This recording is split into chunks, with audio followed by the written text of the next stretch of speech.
పండగ అంటే happiness, happiness అంటే అన్విత.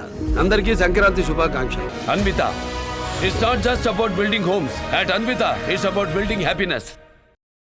అంటే నీ ఉద్దేశం ఏమని అంటే నువ్వు సెలబ్రిటీ అయితే నీ ఇష్టానుసారం అసలు చట్టంలో ఉందండి ఇట్లాంటి అసభ్యకరమైన పోస్టులు పెట్టేవాళ్ళని వెంటనే లోపల వేయచ్చు. ఇలా అసలు బెయిల్ కూడా రాదు వీళ్ళకి. అసలు మహిళా కమిషన్ ఏం చేస్తుందంటే మహిళా కమిషన్ వీళ్ళు ఇస్తానే కంపెనీషన్ తీసుకోవడమా? మరి ఇంత అసభ్యమైన సమాజం కోసము మీరు ఆ మహిళా కమిషన్ అనేది ఉంటే ఇంతమంది మహిళలు ఎంతమంది సఫర్ అవుతున్నారు, ఎన్ని రేపులు జరుగుతున్నాయి, ఎంత దారుణాలు జరుగుతున్నాయి. ఇలాంటి చూసి రెచ్చిపోయి కామాంధులు ఎంత చెడుగా బిహేవ్ చేస్తున్నారో కామన్ సెన్స్ లేదా? ఆ మాత్రం మహిళా కమిషన్ రెస్పాండ్ కావద్దా? వెంటనే కేసు పెట్టాలి వీళ్ళ మీద. సరే వెంటనే శివాజీని పిలిచేవాడు మగోడు కాబట్టి వాడిని పిలిచి వాడి మీద ఇది చేయడమేనా? మరి వీళ్ళని ఏం చేస్తున్నారు? రైట్, ఇది అడిగేవాళ్ళు లేరండి బ్రదర్. నిజంగా చాలా థ్యాంక్స్ అండి అవకాశం ఇచ్చింది. సందారెడ్డికి ఫుల్ సపోర్ట్ అండి. తనకి ఏ మాత్రం డ్యామేజ్ జరిగినా తర్వాత జరిగే పరిణామాలు చాలా తీవ్రంగా ఉంటాయి. అది ఏదైనా కానీ, చట్టమైనా కానీ, న్యాయమైనా కానీ, ఏదైనా కానీ ప్రజల ముందు అన్ని నథింగే బ్రదర్. ఇష్టానుసారం చట్టాలు ఉన్నాయని చెప్పి మిస్యూజ్ చేస్తే దాని తగ్గట్టు బుద్ధి చెప్తారు. రైట్ కృష్ణ గారు, thanks for sharing your views with RTV. So మొత్తం మీద మనతో పాటు మరొక కాలర్ ఉన్నారు, ముక్తేశ్వర్ ఫ్రమ్ దుబాయ్. ఒకసారి ముక్తేశ్వర్ గారితో కూడా మాట్లాడి తెలుసుకునే ప్రయత్నం చేద్దాం. మీరు చెప్పండి ముక్తేశ్వర్ గారు, మీరు దుబాయ్ ఒక ఇంటర్నేషనల్ కంట్రీలో ఉన్నారు. మీరు అక్కడ రకరకాల వేషధారణ చూసి ఉండొచ్చు. అక్కడ రూల్స్ అండ్ రెగ్యులేషన్స్ కూడా, అదొక ముస్లిం కంట్రీ కాబట్టి రూల్స్ అండ్ రెగ్యులేషన్స్ కూడా ఫాలో చేస్తుంటారు, అక్కడ చూసి ఉంటారు. సో మీకేమనిపిస్తుంది ఇటు ఈ ఇష్యూ అంతా చూసిన తర్వాత ఏమనిపిస్తుంది? సార్ నమస్తే అండి. నమస్తే అండి. గుడ్ ఆఫ్టర్నూన్ అండి. ఇప్పుడు ఒక విషయం అండి, ఇప్పుడు ఆడవాళ్ళకి సొసైటీ నాకు తెలిసినంత వరకు మాక్సిమం సపోర్ట్ చేస్తుందండి. ఫర్ ఎగ్జాంపుల్ వాళ్ళకి కావాల్సిన మెటర్నిటీ లీవ్స్ విషయంలో అవనివ్వండి, లేదంటే నెలసరి విషయంలో అవనివ్వండి, మనం సపోర్ట్ చేస్తున్నాం సాధారణంత వరకు. అఫ్ కోర్స్ అక్కడ కూడా డ్రాబ్యాక్స్ ఉన్నాయి, కరెక్షన్స్ చేసుకోవాలి. ఈ సందర్భంలో మరి డోపమిన్ లెవెల్స్ గురించి కూడా మనం మాట్లాడుకోవాలండి. ఇప్పుడు ఈ ఇష్యూ మేము కూడా 1 month నుంచి మేము దూరంగా ఉన్న కూడా చూస్తున్నాం. మేము డోపమిన్ అనేది అది జెంట్స్ లో ఈజీగా రిలీజ్ అయ్యే ఇష్యూ. అది చూస్తే చాలు, ఈ మాట నేను చెప్పట్లేదు, గూగుల్ చెప్తుంది, చాట్ జీపీటీ కూడా చెప్తుంది. సో ఆడవాళ్ళకి సొసైటీ మరి ఎట్లా సహకరిస్తుందో మరి మగవాళ్ళలో ఈ డోపమిన్ లెవెల్స్ విషయంలో కూడా దృష్టిలో పెట్టుకొని ఆడవారి యొక్క వేషధారణ ఉండాలనుకోవడం తప్పే ఉందండి. ఇప్పుడు అది తప్పైతే ఆమ్నివోరస్ ఎనిమల్స్, కార్నివోరస్ ఎనిమల్స్ అని డిఫరెన్షియేషన్ ఉండదు కదండి ఒక విషయము. రెండో విషయం అంటే ఇప్పుడు మహిళా కమిషన్ ఏదైతే ఉందో ఆడవాళ్ళకి కేవలం మగవారి చేతులు అవమానపడితేనే మహిళా కమిషన్ మాట్లాడుతుందా, లేకపోతే ఒక ఆడ మనిషికి మరొక ఆడ మనిషి చేతులు అవమానం పరిచినా కూడా రావాలి కదండి మహిళా కమిషన్. ఇక్కడ నేను సంజయ్ రెడ్డి గారిని కంప్లీట్ గా సపోర్ట్ చేస్తున్నానండి ఇక్కడ. ఓకే, ఇంకో విషయం ఏంటంటే ఇప్పుడు 73 మంది మీద కేసు పెట్టారు అనసూయ గారు. ఎట్టి బస్సులో కూడా 73 మంది కూడా కౌంటర్ ఫైల్ అటాక్ చేయాలండి. ఎందుకంటే అప్పుడే ఇలాంటి వాళ్ళకి వస్తుంది. ఎందుకంటే తన బ్రెడ్ అండ్ బటర్ కోసం అనసూయ గారికి ఆడవాళ్ళ పట్ల కానీ మన వివక్ష గురై ఆడవారి పట్ల కానీ ఎట్లాంటి ప్రేమ లేదండి. ఆవిడ అట్లాంటి కార్యక్రమాలను చేసి చూపించవచ్చు ఆవిడ.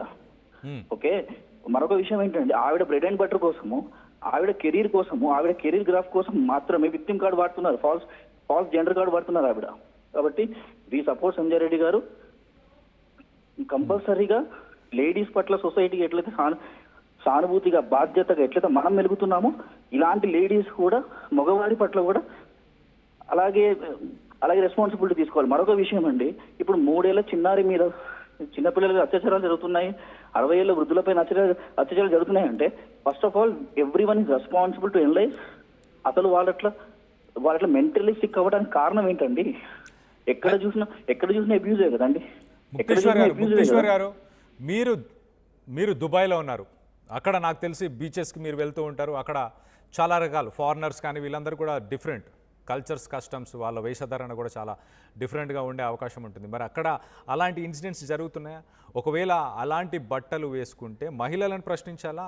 అలాంటి చేసే వాళ్ళని ఎందుకు ప్రశ్నించట్లేదు ఈ సమాజం అన్నది ఒక ప్రశ్న. దానికి మీరేమంటారు? 100 మందిలో 90 మంది ఏదైతే ఫాలో అవుతున్నారో అదే కనుక ఫాలో అవుతే 90 మంది కొత్తగా అనిపించదు. ఓకే, కానీ 100 మందిలో 90 మందిది ఫాలో అవ్వకుండా 10 మంది ఫాలో అయ్యే వాళ్ళతోనే సమస్య. మన చుట్టూ ఉన్న వాళ్ళతో పాటు మనం నడవాలి. కానీ నా ఇష్టం వచ్చినట్టు నేను ఉంటా అనేది కరెక్ట్ కాదు కదండి. అఫ్ కోర్స్ దుబాయ్లో కూడా డ్రెస్సెస్ వేసుకుంటారు. కానీ ఒక మాట అండి, మనం అమ్మ అనే విధంగా ఉండాలి.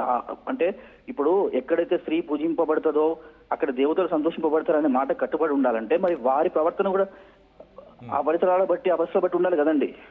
ఇప్పుడు దుబాయ్లో అంటే వీళ్ళ సిచ్యువేషన్స్ ప్రకారము వాళ్ళ యొక్క సాంప్రదాయాల ప్రకారం వాళ్ళు ఉంటున్నారు. అంటే బయట నుంచి వచ్చిన వాళ్ళు అవ్వచ్చు, లోకల్లో ఉన్న వాళ్ళు అవ్వచ్చు. But at the same time Indian culture లో మనం నమ్మేది ఒకటేనండి, ఎక్కడైతే స్త్రీ పూజింపబడుతుందో అక్కడ దేవతలు పూజింపబడతారు అంటారు, సంతోషింపబడతారు అంటారు. అలాంటప్పుడు మరి ఆ క్రెడిట్ కొట్టేస్తున్నప్పుడు ఆ మాట వాళ్ళు ఉంటున్నప్పుడు ప్రవర్తన కూడా అలాగే ఉండాలి కదా అంటాను నేను. Because Indian is home of culture, because India is home of the culture. It's genuine truth. India నుంచి ఎన్నెన్నో గొప్ప పుట్టినవి ఉన్నాయి. మేము మా లైవ్లీహుడ్ కోసము వేరే దేశాలకు వచ్చిన మాట మాత్రం వాస్తవమే. కానీ మనం ఎక్కడికి వెళ్ళినా సరే మన మూలాలు మర్చిపోకూడదు కదండి. ఇప్పుడు కన్న కొడుకు వచ్చి అమ్మ నీ బట్టల తీరు బాగలేదు అంటే నాకు తెలిసినంత వరకు ఏ స్త్రీ అని సార్ ఆలోచించుకోవాలి కదండి. ఇప్పుడు ఆ మాట నేను చెప్పడం కాదు కదా, అనసూయ గారు చెప్పారు కదా. ముఖ్యంగా ఒకటి సార్, డాక్టర్స్ ఇన్వాల్వ్ అవ్వాలి. ఎందుకంటే డోపోమిన్ లెవెల్స్ అనేవి తప్పకుండా మగవారిలో ఈజీగా రిలీజ్ అయ్యే ఇష్యూ అది. ఈ మాట నేను చెప్పట్లేదు, గూగుల్ చెప్తుంది, ChatGPT చెప్తుంది. అండ్ ఇంకోటి మహిళా కమిషన్ అనేది ఒకటి సార్, మహిళా కమిషన్ ఎందుకు సెలెక్టివ్ యాక్షన్ తీసుకుంటున్నారు, ఎందుకు ఇప్పుడు జబర్దస్త్ షో అనేది ఆల్మోస్ట్ డెకేడ్ గా రన్ అవుతున్నప్పుడు మహిళా కమిషన్ గారికి, నారెల్ల శారదా మేడం గారికి మరి ఈ షో కనిపించలేదా? ఈ షోలో ఎంత వల్గర్ షో అని మేము ఇక్కడ పిల్లలతో చూడాలంటే వీ కెనాట్ సీ ఇట్. ఇంకొకటి సార్ లాస్ట్ పాయింట్ సార్ చాలా మంది కోపం రావచ్చు సార్. ఇప్పుడు మనం జబర్దస్త్ షో గురించి మాట్లాడుతున్నాము, అనసూయ గారి గురించి మాట్లాడుతున్నాము, మల్లెమాల శ్యామ్ ప్రసాద్ రెడ్డి గారి గురించి ఎందుకు మాట్లాడలేదు సార్ మనం? ఆయన అంత గొప్ప వ్యక్తి సార్. ఇట్లాంటి షో రన్ అవుతూ అంటే ఈ షో రన్ అవ్వకపోతే ఆయనకు రెవెన్యూ జనరేట్ అవుతుంది సార్, అవుతుంది కదా sir. Mallemala head of the అంటే హెడ్ ఆఫ్ ద ప్రొడక్షన్ ఎవరైతే ఉన్నారో ఎందుకు మీడియా వాళ్ళని కూడా ప్రశ్నించట్లేదు సార్? ఆ మల్లెమాల అధినేతను కూడా ప్రశ్నించాలి సార్. సార్ రామోజీరావు గారు ఉషా కిరణ్ మూవీస్ నుంచి అసలు సినిమాలు కాదు సార్, మన తెలుగు సినిమా చరిత్రలో యూనో లైక్ ఇంకెప్పుడు రాని చిత్రాలు సార్ అవి. అంత గొప్ప చిత్రాలు తీసిన సంస్థ ఇవాళ వాళ్ళ వ్యాపార సంస్థలో ఒకటైన ఈటీవీ నుంచి ఇట్లాంటి షో వస్తూ ఉంటే రామోజీరావు గారి వారసులు ఎందుకు స్పందించట్లేదు sir? Right Mukteshwar garu, thanks for calling RTV and మీ అభిప్రాయాలను మాతో పంచుకున్నందుకు thank you. And by the way, dopamine అనేది ఒక హ్యాపీ హార్మోన్. మీరు చెప్పేది టెస్టోస్టెరాన్ లెవెల్స్ గురించి, టెస్టోస్టెరాన్ హార్మోన్ గురించి అనేది నాకు అర్థమైంది. ఓకే రైట్, ఈ షోస్ గురించి కూడా ఎందుకు మాట్లాడట్లేదు అంటూ ఇటు ముక్తేశ్వర్ గారు ప్రశ్నిస్తున్నారు. దుబాయ్లో నేను ఉంటున్నాను, దుబాయ్లో ఎలాంటి కల్చర్ ఉంది, కానీ ఇక్కడ ఏంటంటే ఇక్కడ 100 మందిలో 90 మంది అలాంటి డ్రెస్సే వేసుకుంటారు కాబట్టి అక్కడ కొత్తగా అనిపించదు. కానీ ఇక్కడ తెలుగు వాళ్ళం కాబట్టి మన రూట్స్ని మర్చిపోకూడదు అంటూ ఆయన ప్రశ్నించే ప్రయత్నం చేశారు. మనతో పాటు మరొక కాలర్ ఉన్నారు, ఇటు వంశీ విజయవాడ నుంచి. వంశీతో కూడా మాట్లాడి తెలుసుకునే ప్రయత్నం చేద్దాం. వంశీ, మీరు చెప్పండి, మీకేమనిపిస్తుంది? ఇటు అనసూయ 73 మంది మీద కేసులు పెట్టింది, తనని థ్రెటన్ చేస్తున్నారు, తనని భయపెట్టిస్తున్నారు, తన ఫ్యామిలీని కూడా ఏదో చేస్తా అంటున్నారు, అసభ్యకరమైన పోస్టులను పెడుతున్నారు తనకు సంబంధించినవి అంటూ కూడా ఆమె చెప్పుకొస్తుంది. సార్ నమస్తే అండి. ఇది ఇప్పుడు అనసూయ గారు సినిమా పరిశ్రమకు చెందిన వ్యక్తి అండి. ఇప్పుడు సినిమా పరిశ్రమలో ఆమెకున్న కష్ట నష్టాలు అనేవి ఆమెకు తెలుసు. ఆమె ఏమి ఇబ్బందులు పడుతుందో ఆవిడకి తెలుసు అండి. ఇప్పుడు అంతకు ముందు కూడా మనం చాలా ఇష్యూస్ చూసాం సినిమా పరిశ్రమ. కాస్టింగ్ కౌచ్ అనేది ఉందండి సినిమా పరిశ్రమలో. దీనివల్ల కూడా ఆడవాళ్ళు ఇబ్బందులు పడ్డారండి అక్కడ. దానిలో భాగం అయ్యి ఉండొచ్చామని నేను అనుకుంటున్నాను. ఈ డ్రగ్ సెన్స్ కానీ ఇదంతా కూడా అనసూయ గారు చేసేది కాస్టింగ్ కౌచింగ్ వల్ల వచ్చిందని నేను అనుకుంటున్నానండి. కాస్టింగ్ కౌచ్ అనసూయకు జరిగింది అనుకుంటున్నారా? అనుకుంటున్నానండి. అనసూయ చాలా మంది జరిగిందండి. కాకపోతే ఆమె ఆ డ్రగ్ సెన్స్ ని దాని గురించి వాడుతుందని అనుకుంటున్నానండి నేను. ఆ సినిమా పరిశ్రమలో ఆవిడికి తప్పదండి. ఇప్పుడు ఆ షోలు చేయటం కానీ యాక్టింగ్ చేయటం ఆమెకు అవసరం, ఆమె బ్రతుకు తెరువండి. కాబట్టి ఆవిడ అలా ఉండటానికి ఇష్టపడుతుంది. అది దాన్నే తీసుకుందండి. మనం దాన్ని తప్పుగా ఎందుకు ఆలోచించాలండి? ఇప్పుడు మనం చూసే దృష్టి మంచిగా ఉంటే ఎవరిని ఏం చేయలేమండి. ఇప్పుడు ఆ డ్రగ్ సెన్స్ వల్ల అఘాయిత్యాలు జరుగుతున్నాయి, రేపులు జరుగుతున్నాయి అనేది మాత్రం తప్పండి. ముందు మనిషి యొక్క మానసిక స్థితి మెరుగుపడాలండి మగవాడిది. మన ఇంట్లో పిల్లలు ఒక రకంగా, బయట పిల్లలు ఒక రకంగా చూస్తాం తప్పండి. తప్పు. ఓకే, సో మహిళల డ్రెస్సులకి వాళ్ళు వేసుకునే బట్టలకి జరిగే అఘాయిత్యాలకి సంబంధం లేదని మీరు అంటున్నారా? లేదండి. మనిషి యొక్క మానసిక మెరుగుపడాలండి. ఇప్పుడు గంజాయి తాగుతున్నారండి, వాళ్ళ మానసిక స్థితి ఏంటంటే ఇంట్లో అతనికి ఏదో టెన్షన్స్ ఉంటాయి, ఆర్థిక పరిస్థితుల వల్ల కానీ ఓకే వీటి వల్ల జరుగుతున్నాయండి ఇలాంటివి. వాటిని పట్టుకుని మనం తీసుకొచ్చేసి ఆడపిల్లల మీద రుద్దేసి తప్పు పడతాం అనేది కరెక్ట్ కాదండి. మగవాడి మానసిక పరిస్థితి బాగుండాలి. ఆడపిల్లలను కూడా మన సొంత బయట ఆడపిల్లలను కూడా మన సొంత పిల్లలాగా ఫీల్ అయితే ఎట్లాంటివి జరగవండి. మన ఇంట్లో కూడా ఒక ఆడపిల్ల అనే వ్యక్తి ఉండవు, చెల్లు అక్కో భార్యనో ఉన్నారు. చాలా మంచి వాళ్ళు కూడా చాలా మంచి మాట చెప్తున్నారు వంశీ గారు. సమస్యలు ఉండవండి. చాలా మంచి మాట చెప్పారు వంశీ గారు. ఇంట్లో మహిళలు బయట మహిళలు అందరినీ సమానంగా చూడాలి అంటూ చెప్తున్నారు.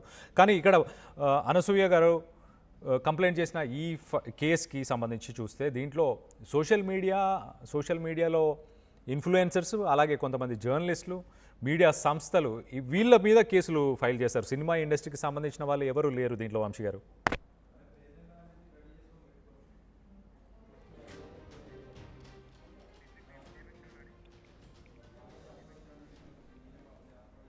మీరు చేసిన డ్యామేజ్ ఏదైతే ఉందో అది అండూ చేయడం not possible, but try doing it, prove it that you exist for the right reason. కొంచెం అన్నా మీకు ఆ కాన్షియన్స్ ఉంటే లోపల ఫోన్లు ఉన్నాయి కదా, ఛానల్స్ పెట్టుకున్నాం కదా, మైక్ కొన్నాం కదా అని ఎవరి పడితే వాళ్ళ దగ్గరికి వెళ్ళి వాళ్ళని ప్రొవోక్ చేసి ఏం డిస్కషన్స్ పెట్టారు సార్ మీరు? You know why I reacted that day? నేను ఎప్పటి నుంచో చాలా రియాక్ట్ అవ్వద్దని 2 years నుంచి నేను కామ్గా ఉన్నాను. మీ అందరికీ తెలుసా విషయం? దేంట్లో ఇన్వాల్వ్ అవ్వట్లేదు. దాన్ని కూడా పట్టుకొని లాగారు. అప్పుడు ఎక్కడికి వెళ్ళావు నువ్వు, ఆయన అన్నప్పుడు ఎక్కడికి వెళ్ళావు ఇవిడ? Because I thought I live a life where I won't react. చూద్దాం